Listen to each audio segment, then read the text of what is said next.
동기부여 유지에 대하여 오니시 요지로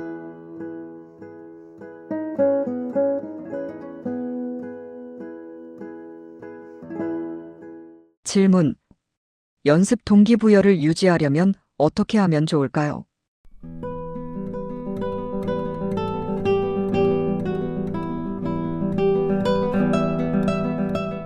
답변. 제 자신의 이야기와 강사로서 학생들의 동기부여를 유지하기 위해 주의하고 있는 사항을 소개하겠습니다. 기타리스트로서 이런저런 사정이 있었지만 어쨌든 약 30년간 기타를 쳐왔습니다. 기본적으로 기타 치는 것 자체를 좋아한다는 것도 있지만 평소에 무리하지 않는다는 것을 중요하게 여기고 있습니다. 기분이 내키지 않을 때는 치지 않습니다. 졸릴 때는 잔다, 마시고 싶을 때는 마신다 등 편한 쪽으로 흐르기 쉬운 성격 덕분에 너무 애쓰지 않고 평범하게 기타를 대할 수 있게 된 것 같습니다. 강사로서 이번에는 가르치는 입장에서 학생의 동기 유지를 위해 신경 쓰고 있는 점을 말씀드리겠습니다. 여기서도 기본적으로는 무리하지 않는다는 것을 가장 먼저 생각합니다. 그리고 평소 연습 시간, 취향, 기술, 성격 등이 학생마다 제각각이기 때문에 이를 종합적으로 고려하여 계획을 세웁니다.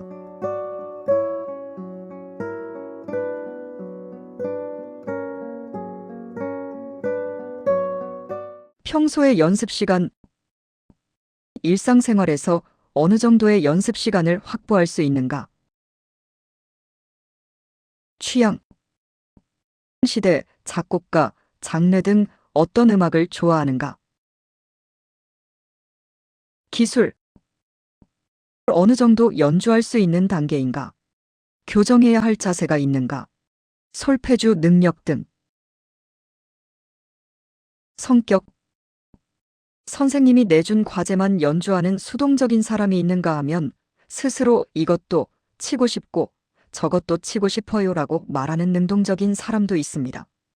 또한 관심 없는 곡이라도 묵묵히 해내는 사람과 급격히 페이스가 떨어지는 사람, 곡의 완성도가 높아지지 않으면 만족하지 못하는 사람과 어느 정도 칠 수 있게 되면 다른 곡을 치고 싶어 하는 사람 등 성향은 매우 다양합니다.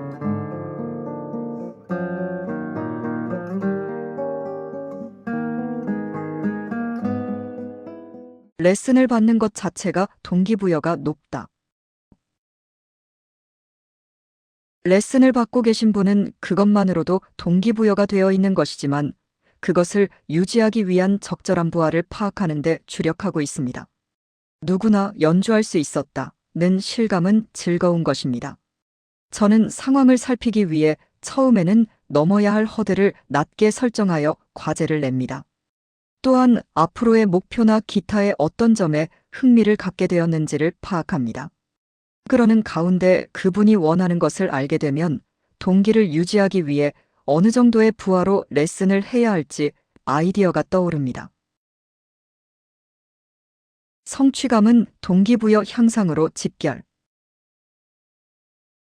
레슨이 진행됨에 따라 페이스나 선곡, 목표 설정 등을 정기적으로 되돌아보면서 진행합니다. 또한 저는 중장기적으로 임하는 곡을 다룰 때 단기적으로 연주할 곡을 섞는 방법을 자주 활용합니다. 비교적 소화할 수 있는 난이도의 곡을 동시에 병행하면 나아가고 있는 느낌도 들고 새로운 기술을 익히는 것도 가능합니다.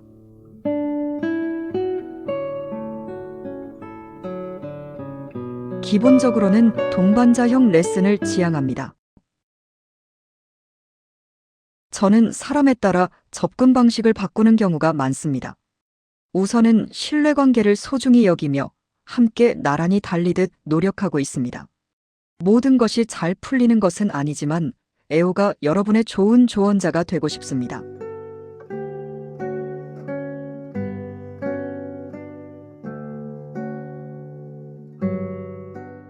동기부여가 떨어진 학생들에 대한 대응 예시. 다른 할 일이 많아 바쁜 경우 우선 연습 시간이 줄어들면 진도가 더뎌지는 것은 당연한 일임을 이해시킵니다. 그 상황에서 어떻게 지속해 나가는 것이 최선인지 함께 이야기를 나눕니다. 별로 좋아하지 않는 곡인 경우 왜 지금 이 곡을 연주해야 하는지 그 이유를 설명합니다.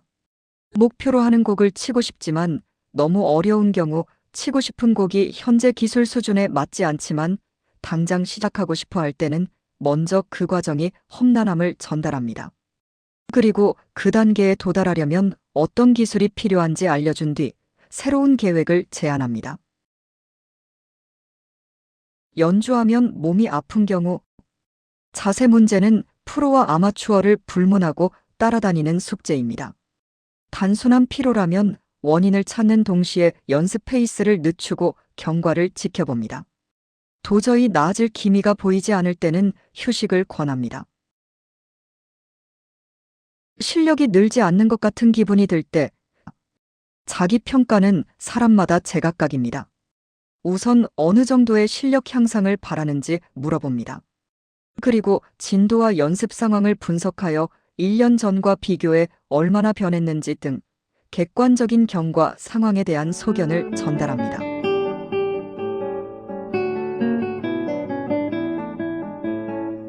이렇게 나열해 보니 마치 카운슬링에 가깝지만 연주자의 길을 함께 걸어가기 위해서는 매우 중요한 과정입니다.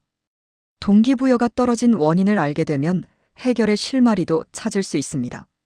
무엇 때문에 고민하는지 차분하게 풀어나가는 작업을 통해 새로운 플랜을 제시합니다. 매일매일 성장하며 무엇보다 기타를 치는 것이 행복으로 이어져야만 합니다.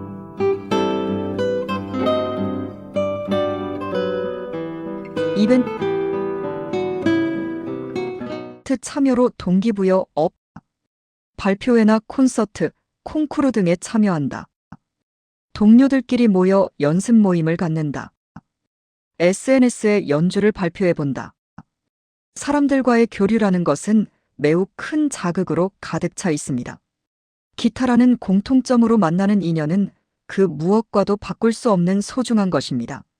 서로의 기타 고민을 공유하거나 열심히 노력하는 모습을 보며 자극을 받는 등 긍정적인 면이 아주 많지 않을까요?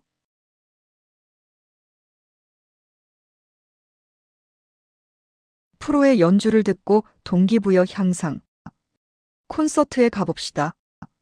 라이브 음향은 틀림없이 좋습니다. 분명 즐거운 기분이 되어 기타 열심히 해야지 라고 생각하게 될 것입니다. 주변에 기타 콘서트가 없을 때는 유튜브 등에서 많이 볼 수 있습니다. 또한 구독 서비스에 가입되어 있으면 방대한 연주를 들을 수 있습니다. 자신이 좋아하는 연주를 찾는 것도 기타를 치는 동기부여 향상으로 이어지지 않을까요? 쉽게 실력이 늘어난다는 달콤한 이야기는 없다. 한편 전문가를 목표로 하는 사람이라면 동기부여가 어쩌고 하는 말은 할 여유가 없습니다.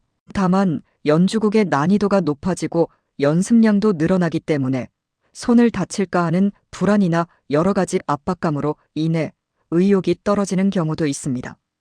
마음 편히 즐기면서 실력이 늘면 좋겠지만 현실적으로는 무리를 하지 않으면 늘 수 없다는 피할 수 없는 사실이 참 까다롭습니다. 콩쿠르나 콘서트 등에서 잘 되지 않았을 때 아쉽다. 다음엔 꼭 잘해야지 하고 의욕이 높아지면 좋지만 반대로 완전히 의욕을 잃고 그만두어 버리거나 기타를 싫어하게 되어 버리는 등 아주 안타까운 결과로 이어지는 경우도 있습니다.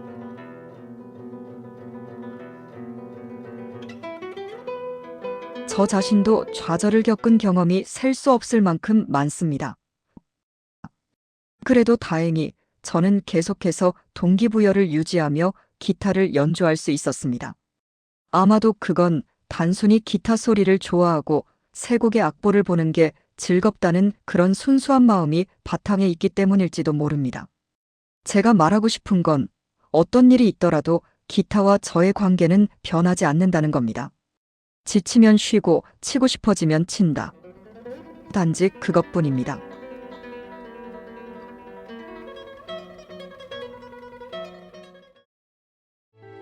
즐거운 연습과 연주를 위하여